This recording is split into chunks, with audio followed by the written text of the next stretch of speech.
my panelists come up. Okay? So the next panel, and it's the last one. Is everyone, we're good, right? One more? We're good? Okay. It's wealth building conversations that create lifelong clients. So I wanted to tell you guys a story that happened a few weeks ago as my panelists, who's coming up? Faiyaz, Daniela, are you up here? And Michael Hern. Okay, here's the story. I committed to selling 12 homes this year after not selling a home for a few years.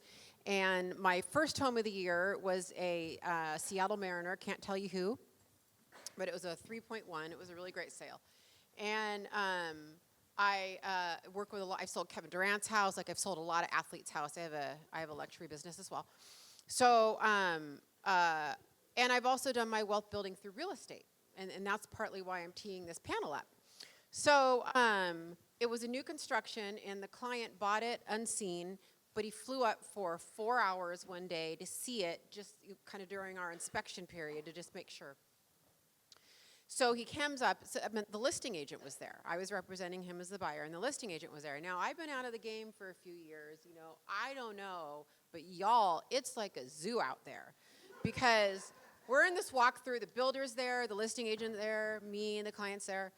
And I swear to God, in front of me, I was like, I'm here. The listing agent's like, hey, bro. I mean, this is a very well-known, all over the paper. We just signed him. He's like, hey, bro, I'm a member of this country club around the corner. I'd love to invite you for a round of golf. I was like, here. You could probably have snuck that in another room, but I'm right here. So he's like, I'm like, God, like it's cutthroat right now. Like he's trying to get my client in front of me, right?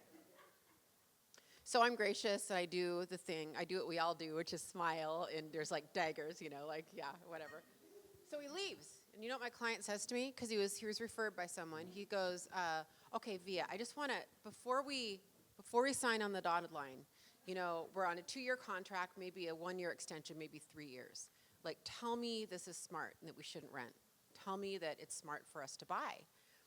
And, and then because of course we're going to want you to sell it because you come so highly recommended. What about all this furniture? I'd set him up with my interior designer who did a complete install for them, right? And I said, sit down.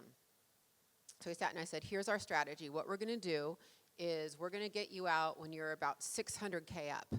He goes, 600K? Why? I go, maybe 700 because of selling costs. Maybe even 800. And he's like, why? And I said, well, there's this thing called capital gains, and you're going to max out at 500,000. And what we want to do is get you every dollar of that 500. So my goals on top of your contract with our sports team, and we're so excited to have you, by the way. I'll be in the front row rooting you on. My goal is that I'm going to add 500K to that for you. How's that sound? Now, I'm also saying this to his financial advisor and to his attorney and to this whole team that I'm working with, right? And he was like, that's fantastic. Will you explain to that? Yeah, they're young. They don't know. He's like, would you explain that to me again? So I kind of walked him through it. And here's my aha as I tee up this panel. My aha was, he doesn't want to play golf with this guy. He wants that. Like, I'm representing him because he wants that conversation. And that conversation started really with me putting my oxygen mask on first, right, and handling my own wealth building first. So with that said, teeing you ladies and gentlemen up. So here we go. Hi, Michael Hern. Hi, Vija. How are you? I'm good, thank you. I'll give you a hug afterwards so we don't awkwardly hug on stage. That would be weird. Michael, please share your story about how you are building your wealth. So tell us briefly what your wealth building journey is personally, especially with regards to real estate. Yeah, my wealth building journey, along with some of my peers of my masterminds that I study with, has always been about passive income, number one, in investing into real estate. And then really whatever I earned, being more focused on what I kept, right? Quick story was when I was earning X amount of dollars, that got cut in half because of the market. But what I realized is when what I earned got cut in half, I was still bringing home the same amount of money that when I earned double because I didn't have a tax strategy. But because I had a tax strategy, and although I was making 50% less, I was still bringing home the same amount of money. And it opened up my eyes to everything. But the philosophy I live by, right, is your passive income has to be greater than your savings, your expenses, and your taxes. And I understood that the wealthy really look to, once they earn money, or the not so wealthy, right? They'll pay taxes first, then they'll spend, and then they'll save. Where the wealthy save, spend, and then pay taxes. And just understanding what that meant was step one, and then finding a way to execute that was step two. Love that. Love that. Daniela, what is your wealth building journey, especially with regards to real estate? So I grew up in a household that we rented. I didn't know, about buying homes and home ownership and building wealth and all of that. But it started in 2011. We had accumulated 20 properties. We were having a piece of land that we were going to build little tiny homes on. But I didn't have me at that time. So that was like the biggest, thing that we look back on is that we didn't have it. We were so overwhelmed with real estate, and we were always moving in, someone moving out, that we made the biggest mistake of selling everything because we were so exhausted. I mean, we were exhausted, we were fighting. And so we sold everything. And then we had to start back to square one a couple years ago because once I got into real estate, I was like, oh, I think we made a mistake. We should have never sold those properties. We needed property managers. We needed so many, like if we had someone like me today guiding us, our lives would be so much more different. But it's okay, it's a lesson learned. But now we're getting back into acquiring real estate because I can see the opportunities to create not only passive income, but, generational wealth for our family. Love that. Faiyaz, what about you? So when I started in 2015, again, I'd never bought or sold a home, period. I'd rented, I'd lived in bigger cities, so I didn't have the money. I came from a traditional Indian family where real estate, that's not how you make money. You make money in traditional W-2 jobs, right? Stability and safety and security is what's important. And the first thing I did was I got my real estate license and I was like, well, I'm gonna do the investment side of things. And we actually five of us created a group of investors. At the time, we put like $25,000 in, right? And then we started buying like little properties here and there.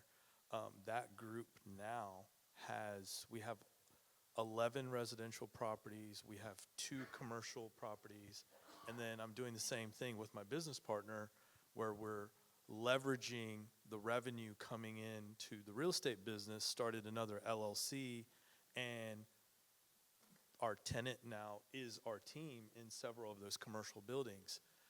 And so we've, in just a short amount of time, like we've acquired, a lot of properties. And the funny thing is now my parents are like I'm forcing them to buy stuff, right? Like they don't have a choice.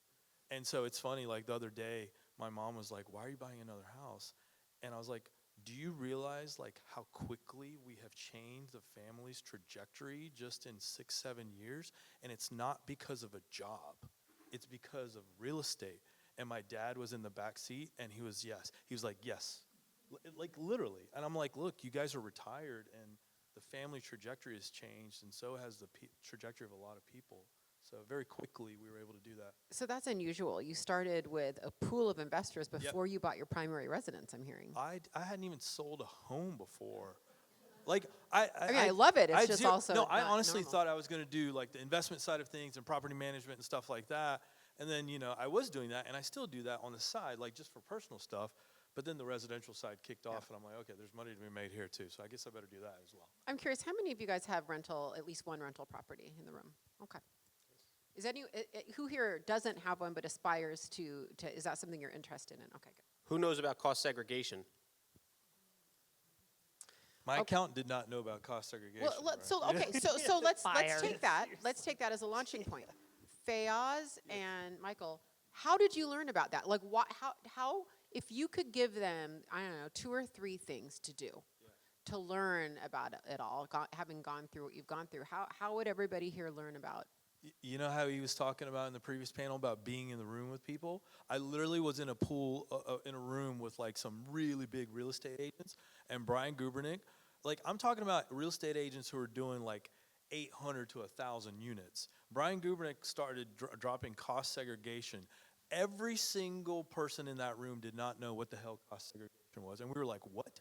And I immediately texted my accountant on the spot. I was like, what is this cost segregation? He's like, I don't know.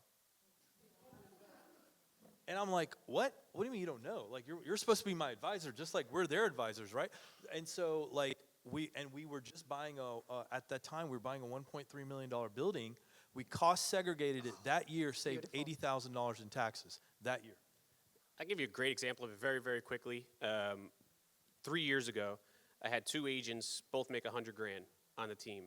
And one of the girls was just ecstatic passionate about finding her investment property, making some passive income, and doing all the right things, and she had a little bit of a buffer to do so. So, girl A, girl B. Girl A, we bought a primary with 10% down, which is $30,000, right? Well, girl B paid $30,000 in taxes to the government. Well, girl A got an investment property where she was cash flowing $500 a month, and because that property was $300,000, I'm sorry, we bought a condo for $300,000, so she put the 10% down to $30,000. You're able, with cost segregation, what this means is you could take 30% of that value of the $300,000, which was $90,000. So her income was $100,000 minus the $90,000 of the 30%, and she was at $10,000 taxable income. So she paid $3,000 in taxes, but made $6,000 in the passive income. So situation for girl A, $100K income, bought a condo, owns a condo, and netted $3K. Girl B earned $100K, paid $30,000 in taxes, owns nothing. That's cost segregation. And that's when they say, oh, the rich get richer. Well, they execute better than the ordinary. So you're hearing that word, that's kind of what it is as an example. If you have a rental property, if you've not cost segregated it, you should definitely look into it. Not true. It needs to be a certain amount because Right. we own some low-end rental properties. I'm saying, like, at a certain point, like, definitely get your accountant to talk. Daniela, I yes. sent out a $4 million referral only because I had someone message me through Facebook and said, hey, I have this, I'm buying this condos, and this agent that I'm buying, it's $4 million, a couple units. She keeps sending me houses as comps. And I said, what? I said, you need to be cost segregating it before you buy, so make sure that, that you're paying our market value. Let me connect you with someone. So that was a $4 million referral that I sent out, only because I knew the terms of cost segregation. And so with all of these conversations, including my story, that is how you get in the luxury market, my friends. It's really not necessarily, yes, it is sitting in the right tables. Don't hear what I'm not saying. But it is being able to have this level of conversation with them. And, you have to show up as their real estate advisor, just like their financial advisor is showing up as their financial advisor. The beautiful thing about this, if you could have this conversation, their accountant doesn't know about it. So now you know more than their accountant.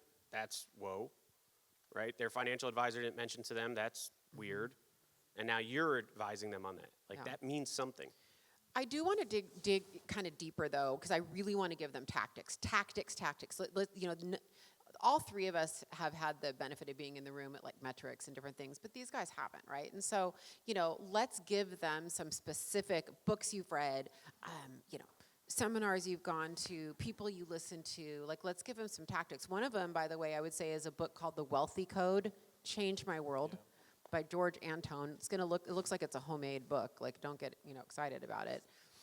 The other one is The Psychology of Money. Both of those were really instrumental for me, but Simple Path to Wealth, maybe? Yeah, the two things I would mention is find people who are doing it and executing it, and there's no coincidence that Vija, Faiyaz, Daniela, some of the other people here, we've been in the same rooms multiple times, and there's a reason for that, right? We're attracted to others that are trying to do what we're trying to do, or we look up to other people and try to execute like they do, and they want to help us. So I would recommend that. But number one, if you're trying to create wealth, the first thing I would do is create solvency, right? You need to start getting rid of bad debt. You need to start building your 4 to 6 month reserves. And you got to start understanding it's not what you make, it's what you keep. And not only what you keep, where do you put what you keep? If you could understand those principles, that's the first start, the baby steps. I call it of getting healthy in order to be wealthy, right? You have to get healthy first in order for you to get wealthy. So if you could just start understanding that psychology of those principles and then start finding those rooms, those people of where they are and what they're learning and actually execute, you're really going to start seeing the wealth, and then you're going to get addicted to it because it gets easier. The two books that you mentioned, love those, have read those, and they've been great. I almost made the biggest mistake. Like the book was Rich Dad Poor Dad, and when we're about to sell we're getting out, buying a new house, and I almost made the mistake that is rule 1 in Rich Dad Poor Dad, which is rich people get rich by accumulating assets. And my wife was like, we should sell the house so that we can take the equity and pay down the down payment on the new house. And I was like, well, no, why don't we just try and rent it? And our mortgage is low. And I was like, that's how rich people get rich. This is an asset. And I was doubling the mortgage, and that house continued to appreciate as well. And I was like, oh my God, I'm so stupid. I'm a real estate agent, and I don't even know the basics, and I'm about to make the mistake that everyone else makes. And thankfully we didn't, and that continued to 3x. So, I mean, stuff like that, I think it's really important. We were also approached recently, it's kind of interesting for a lot of you in the room. We were approached by an accountant out of Carmel, California, who specialized in who specialized in extracting listings for people who are sitting on high capital gains. And so his specialty was working with real estate agents. And so we kind of found him, and now he's like helping us do localized marketing to try to extract listings and how he can offset some of those capital gains for high net worth individuals. And he's based in Charlotte right now. So after this, if you guys want me to connect you guys for maybe, I don't know if he's licensed up here or not, but happy to connect you guys. For me, is Tax-Free Wealth by Tom Wheelwright. Such an easy book, and I actually made it, I taught it on social media as I was reading it. I was, covering the bullet points, but you guys, being around these people, amazing people in these rooms really push you to be motivated and up your game. But I had my 11-year-old 2 weeks ago read cover to cover Rich Dad Poor Dad. And she read it, and I was like, oh my God, you're so smart. And I was gonna try to buy something. She said, that's a liability. I love that. Shameless plug. I have a group called She Inc. It's sheinc.co, and that's a room, ladies, that would be great for you to get in. It's not just wealth building, but it's means a lot to me. That group. I hope it's okay, Simon and John. But we have a retreat next month, and there's a unique way that we have a conversation together as women when it's just us in the room. So there's my plug. Okay. Vija, I think you could also you could give your clients these books as gifts. I love that. So if you have someone in your world that you we care about our clients and we want them to build wealth, and if they see that you're investing them, why don't you give them one of these books and be like, hey, I really care about not only your primary home but your wealth journey. This is a great book that helped me, and I want to help and return that favor to you. How much business are you going to get back in return by giving them a $15 book? I love that. That's fantastic. I'm using that. That's really good. Okay, what are some common misconceptions about wealth building through real estate that you think people in the room might have? And I have one specifically, if you can't think of one, which is because I had a limiting belief around it. Do you guys resist a little bit going to a listing appointment and then offering to buy it? Everyone was training me on that, and I really resisted it until I did it. But what are that misconception, and what have you done about it? What are some other misconceptions? I mean, I could go with that. I would say maybe 4 of the 15, 16 properties I own are listings that I bought when somebody wanted to sell their home. And understanding how to do a subject to or assumable mortgage helped me help them, but also help myself. So some may say, oh, it was shady, it was this or that. It was definitely not in any way, shape, or form. It's definitely a misconception. It was a win-win for every party. But had I not had that knowledge about that, I don't know if that person would have even been able to been helped, and I wouldn't be able to continue to add to my portfolio. I think what's the saying, right? Before you list, you get that property, you can buy it yourself, wholesale it, double end it, or list it, right? And, as some of our coaches have mentioned, that's not illegal. But if you're a stock trader, right, that's illegal with insider information. That's not illegal for us. Do you have any misconceptions you think that any objections might be going through their heads? What about you guys, if you have a misconception? I'll tell you, so I did. I was like, I can't walk into a listing and offer to buy it because it's not arm's length. Like I was telling myself all this stuff, right? I was like, whatever. Until it happened last year. It was a referral and they inherited it. And it was a house he grew up in, but he hadn't lived in it for years. And his brother kind of turned into a hoarder, and it was unfinanceable. I mean, so they would have had to put $50,000 into it to just get, regular financing. And so we walked through it, and I was like, let's go sit down at Starbucks. We're not sitting down in here because this is gross. And so we get to Starbucks, and I said, we have a couple options. And, one of them is potentially, I have a couple investor groups who might be interested in buying this off market. What does that mean? I said, it means that you wouldn't have to put $50,000 into it, but you're not going to yield as much. I mean, you would make a lot more if you did that, retail. This is a way to do it. We could make you whole, you owe this, so your net would be in this range. And full disclosure, one of those investor groups is my husband and I was with my husband at the time. And he was like, I'd love you guys to buy the house. It was the opposite. I was like, what? You what? Are you sure? And so, I did everything right. We won't go into details, but that's my house I'm living in right now. So, it's crazy. Yeah, I think also, something else that we've done a little bit outside of the box, I know maybe some people in the room might have done, we've invested with our team. In terms of like showing some loyalty to people who have invested in your business. So we found a house that was off market. There was a ton of equity. It was just there. And we saved someone from foreclosure in that situation. And Mike and I could have just bought it ourselves. And we were like, what if we, and our director of operations had been talking to us about, hey, doing her first investment property and asking us advice. And we're like, why don't we just bring Jen into this deal? Like, it's security for her. We know this is a home run deal. And oh, by the way, she gets her first foray into investing.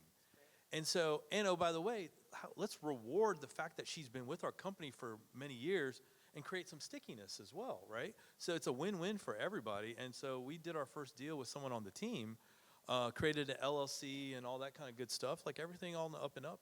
And she's now an investor. Agreed that I don't think you have to invest by yourself. You can find the right partners to partner up with. Okay, last question, and then okay, you guys got this. One more question. And we did talk about kind of, things to read and everything, but if you could only give the first next step for them, I always say do the next right thing right. So what would be the next right thing right for everybody here in their wealth building journey according to Michael, Faiyaz, and Daniela? Yeah, I would say aside from what I said about solvency and getting healthy, it would be know what you have and know what you don't have, right? It's tracking. What's going in, what's coming out, where do I want to be, how do I get there? If you're not tracking this, it's very difficult to get there. When I first thought I was wealthy and I tracked it, I realized I wasn't because I was doing things wrong. And once I started tracking everything, it was easy to make a correction and it took some time to execute the plan, but then I started seeing my wealth really start to change. And it wasn't just in the air. But once you have that down, so tracking, getting to it, and knowing what you have coming in and out would be my first step, no doubt about it. Yeah, I'm with him completely. One thing that I kind of fail to remember when I'm talking about wealth to my team is that when I start talking, it goes over their head, and they're like, I can never get there. And what they haven't done is taken the baby steps to actually figure out where they are in the moment to then take one or two steps forward. So it's almost like reverse course for a second, so then you can take two steps forward. We went through an exercise just this past week after Ben did it. I sat down. I've got some young people on my team. One girl's 22 years old. She had a big old Starbucks cup in front of her, and I did in front of the whole team. I said, all right, let's say 30 years you're in the industry, you'll be 52 years old, right? How much does that Starbucks, how much do you spend a week on Starbucks, right? And she was like, $20 a week. I said, $20 times 4, that's $80 a month, right? And I said, let's take that $80. We're doing a daily compound calculator, and you guys can do that. There's a Dave Ramsey daily compound calculator. And calculator.net as well. On .net. We did 11% on an S&P 500 index fund, which is very normal over the course of the last 30 years. We calculated that out for her in front of the whole team, and it was $234,000. And I said, reverse engineer it. You want to be a millionaire? You want to do that? Okay, let's take that $80 that you're spending at Starbucks now. Let's just do, and it was like $400 a month, right? And the base that she started out with was $1,000. It wasn't like $10,000, $20,000, $100,000. And so that kind of put it visual. Do that with your families. Do that with your team. Do that with anybody. It's very easy to do, to reverse engineer it. Not only having a plan, but also having like your box. And what I mean the box is like, what is your goal like in investing? Because sometimes I talk to investors and they're just all over the place. Like they got the money, but they have no clue. And they're like, I want to buy a duplex and townhouse and a single family, but like do this with yourself as well. It's like, what do I want to invest in? And what kind of area? What kind of, what does that market look like? What are my returns going to look like? So the more information that you have, when that property does come on the market, you already know that's the one I need to make an offer on. And I mean, what she said and what Faiyaz said, right, it goes back to what I said about girl A and girl B. Girl A had a plan, girl B didn't. Girl A had the box, right? Girl A did the Starbucks and made the $238,000. Like, you don't have to be wealthy to get wealthy. None of us started wealthy at all. It wasn't even a thing in my family. When I first bought an investment property, my dad thought I was an idiot. Like, why would you do that, right? Like, save your money. But it's just the mindset. That mindset of, I'm not going to buy that Starbucks. I'll get the free K-cup in the office. But actually take the $80 a month and invest it. Otherwise, you will never, ever get there, right? Have that box. So when that property comes up and you have your reserves, because now you're healthy and you're solvent, you could do something about it. But you'll never get wealthy unless you get that strong foundation. I'm older than everyone here on the panel, and the first time I tracked my net worth was 6 years ago, y'all. That took me a while to kind of get the memo. It was negative $149,000 6 years ago. Wow. Now, I'm not going to share the number. It's multi-millions. It's 6 years. And that is because, no, don't, no. That's awesome. That's not, I don't want to, that's not bragging. I'm saying that is inspiration to y'all, right? That we all make enough money. Everybody here can invest in, and I think the first building block is exactly what Michael said. Exactly. First thing we do is reserves first. Always reserves. If we're getting on some tough times, feed them again. You always want your reserves, and then start buying real estate. Eventually, we do want to go in the capital markets, and if you can simultaneously do like an S&P 500 index fund, I think that's great. But if you start with real estate to build your wealth, that's a perfect first step. All right. And if you can't build your own, I'd ask you to find the next youngest person you know and help them. Because I know that there's a lot of things that I always say, I wish I knew when I was younger. And I know some of you right now said, I wish I was younger to start executing this. Well, it's not too late for you, but it would mean a lot if you could teach this to somebody else. And while you're teaching them, you're going to learn it just as much. With our first-time home buyers, when we're at the closing table, I make sure I let them know, hey, this is your first house. You're going to hold on to this one, and we're going to come up with a strategy so that you can buy in the next 3 to 5 years. Nice. Love that. Thank you. This is a great panel. Thank you, guys. That was selfie.